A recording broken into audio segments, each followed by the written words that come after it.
prophète lui-même s'est fait fouetter jusqu'au petit matin par 4 hommes. Il a dit, je me suis senti lourd. Alhamdulillah Rabbil Alamin, des hommes ont sodomisé le prophète, subhanallah.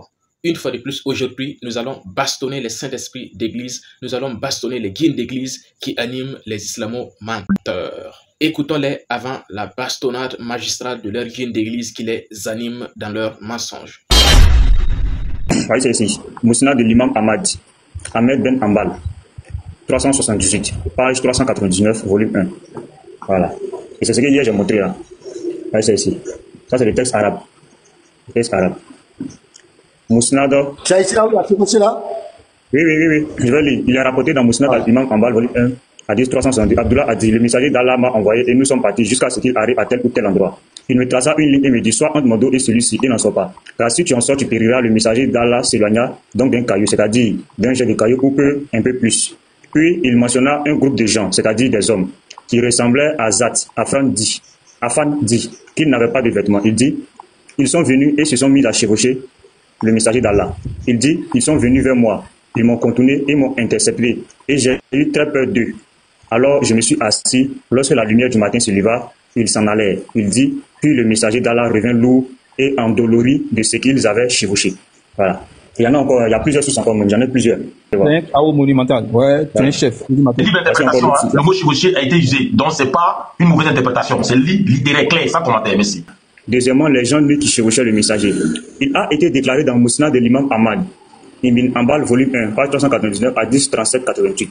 Abdullah a dit, le messager de Dieu m'a envoyé, alors nous sommes partis jusqu'à ce que j'arrive à tel et tel endroit. Il a fait un plan pour moi, il m'a dit, reste derrière moi et ne pars pas. D'elle, vous êtes si vous partez, vous périrez lors du messager de Dieu est décédé, c'est-à-dire à une distance d'un jet de cailloux, ou à une certaine distance, puis il a mentionné certains hommes, comme s'ils portaient une couverture et a dit, ils n'avaient pas de vêtements, il a dit, alors ils sont venus, ils ont commencé à monter à cheval. Le messager de Dieu, il a dit, ils ont commencé à venir vers moi et à se retourner, c'est-à-dire ont tourné autour de moi et se sont opposés à moi. Alors j'ai été très terrifié par eux. Alors je me suis assis et quand la colonne de l'homme s'est brisée, ouvert, il commençait à partir. Il dit, alors le messager de Dieu arriva, souffrant beaucoup. Il le chevauchait. Donc c'est le mot chevaucher qui est le problème ici. De ce qu'il chevauchait. De ce qu'il chevauchait et dans Akbar Meka Al-Fatibi, volume 4, page 24. Voilà, il y en a encore. Alors, comme vous l'avez entendu, il nous cite un hadith rapporté par Ahmad, dans lequel le hadith nous dit, ils chevauchèrent le messager de Dieu.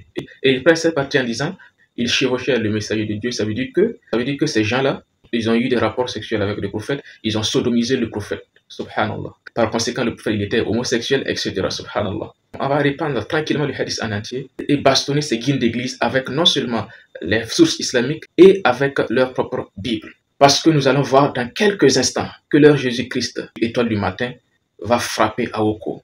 C'est incroyable, restez connectés. Alors, le hadith nous parle de quoi? Le hadith nous parle de la rencontre du prophète avec les djinns. Les djinns, ce sont des créatures, tout comme les anges, tout comme les êtres humains. Ce sont des créatures que Dieu a faites de feu, comme il nous le dit clairement dans le Coran. Et il nous dit dans la sourate 52 qu'il a créé les hommes et les djinns pour son adoration. Donc le prophète, il est parti à leur rencontre. Il est parti pour les prêcher. Et lorsque le prophète partait, il a envoyé avec lui un de ses compagnons. Et lorsqu'il est arrivé à l'endroit, il a donné des instructions à son compagnon de rester là. Et lui, il s'est avancé un tout peu pour rencontrer ces derniers, pour rencontrer ces djinns-là. Et le hadith nous dit que lorsque ces djinns ils sont venus, le compagnon nous dit, ils ne portaient pas de vêtements. Mais lui, il ne pouvait pas voir leur partie intime. Ils avaient la vue des gens qui étaient nus. Mais lui, il ne percevait cependant pas leur partie intime. Point. Il poursuit en disant, ils étaient grands et minces. Et ils sont venus et ils ont commencé, Yarkabouna Rasulallah. Ils ont commencé à chevaucher le messager de Dieu. Et le prophète d'Allah a commencé à réciter le Coran pour eux. Allah Akbar. Donc là déjà on nous montre le but de la venue de ces djinns-là. C'était pour recevoir la lecture du Coran. Par la suite, le compagnon poursuit en disant qu'ils se sont mis à rôder autour de lui et autour du prophète. Et lorsque l'aube est venue, ils ont commencé à partir. Alors le messager de Dieu est revenu vers lui, étant lourd et fatigué, et il disait « Je me sens lourd ». Puis il s'est reposé sous ses pieds. Alors voici le hadith ainsi étalé. Dites-moi où est-ce qu'il est marqué que le prophète a été sodomisé par des hommes. Point d'interrogation. Nulle part cela n'est marqué. Il se base tout simplement sur des interpolations mensongères. Rien de plus. Premièrement, dans le hadith, il n'est pas question d'être humain. Non. Il est question de djinns qui sont venus pour écouter la parole de Dieu. Et ils se sont rouillés sur le prophète. Ils se sont grimpés sur le prophète. Ils se sont chevauchés sur le prophète pour écouter la parole de Dieu. Pour entendre la parole de Dieu. C'est tout. Et ils viennent interpréter le terme yarkabouna, qui est traduit par chevaucher par Google, comme étant le fait d'avoir des rapports sexuels, le fait de sodomiser. Pourtant, ça n'a absolument rien à voir avec ça. Rien à voir avec ça. Comme nous allons le voir même dans leur propre Bible.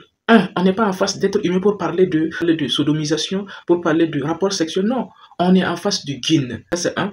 Deuxièmement, ils sont venus pour écouter la parole de Dieu. Laquelle parole de Dieu interdit la sodomisation? Et trois, le terme yarkabouna n'a absolument rien à voir avec l'acte sexuel, n'a absolument rien à voir avec la sodomisation, n'a absolument rien à voir avec des rapports sexuels. Absolument pas. En arabe, ça signifie le fait de se rouiller, le fait de se grimper ou le fait de presser quelqu'un, d'escorter quelqu'un, etc. Ça n'a jamais, jamais et au grand jamais le sens de rapport sexuel. Jamais. Lorsque nous ouvrons la Bible en arabe, dans Juge 10, le verset 4, la Bible nous parle de Zahir le Galadite. Et la Bible nous dit: il avait 30 fils qui montaient sur 30 anneaux. Et dans le texte arabe, c'est le terme yarkabouna qui est utilisé, qui est traduit ici par monter. Est-ce que cela voudrait dire que les fils de Zahir ont sodomisé leurs anneaux? Non, mais c'est le même terme yarkabouna qui est utilisé. Donc arrêtez de raconter n'importe quoi. Alors, comme ce sont des gens qui ne sont pas là pour comprendre, on va forcer leur intelligence.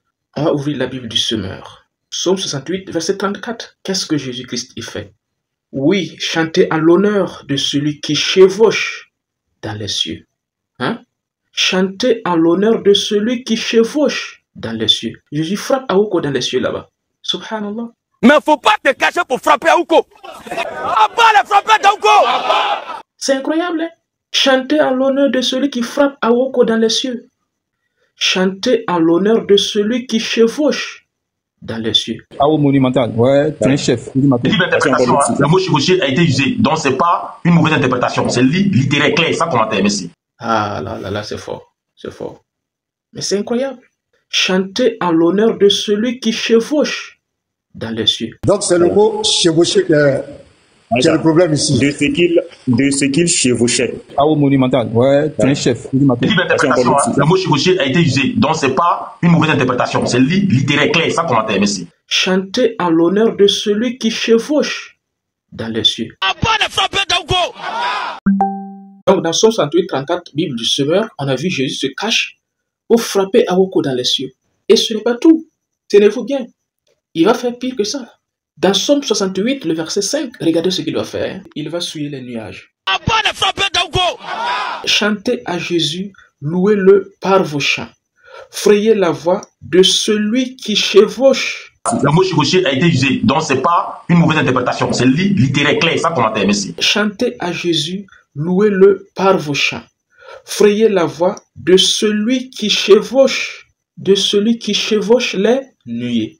Subhanallah. Mais il va suivre les nuages. Quand tu te caches là-bas, tu frappes Aouko. Ça ne te suffit pas, tu viens maintenant, c'est les nuages qui frappent. Ah! Est-ce qu'on va s'en sortir? Non, je ne crois pas. Hein? En tout cas, merci beaucoup, chers chrétiens, de nous avoir prouvé par votre haine, par l'ignorance de votre Esprit Saint, que Jésus frappe Aouko au ciel là-bas. Jésus se masturbe au ciel là-bas. Merci beaucoup de nous avoir prouvé cela. En tout cas, chez nous, le hadith, il est clair. Le terme chevaucher qui a été traduit dans le hadith signifie le fait de grimper, de monter, d'escorter, de se rouiller. Et ça explique l'engouement que ces derniers ont eu afin de pouvoir écouter la parole de Dieu, afin de pouvoir écouter le Coran de la part du prophète. Et le prophète a passé toute la nuit à les enseigner, à leur apprendre la parole de Dieu jusqu'au petit matin. Et il est revenu par après se reposer auprès de son compagnon. C'est tout. Quant à chez vous, le moro au ciel là-bas, il frappe Aouko là-bas. Abat les frappeurs d'Aouko. À bon entendeur, salut.